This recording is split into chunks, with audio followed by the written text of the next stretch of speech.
सातारा शहरातील पोवई नाक्यावर लोकनेते बाळासाहेब देसाई यांच्या स्मारकाचे उत्साहात अनावरण. उपमुख्यमंत्री एकनाथ शिंदे यांनी ऑनलाईन पद्धतीने या स्मारकाचे अनावरण केले.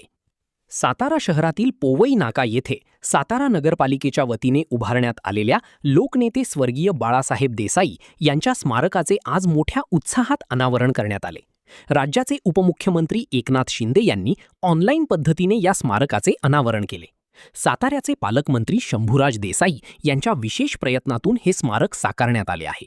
या अनावरण सोहळ्याला पालकमंत्री शंभूराज देसाई, जिल्हाधिकारी संतोष पाटील, सातारा नगरपालिकेचे पदाधिकारी, अधिकारी तसेच नागरिक मोठ्या संख्येने उपस्थित होते.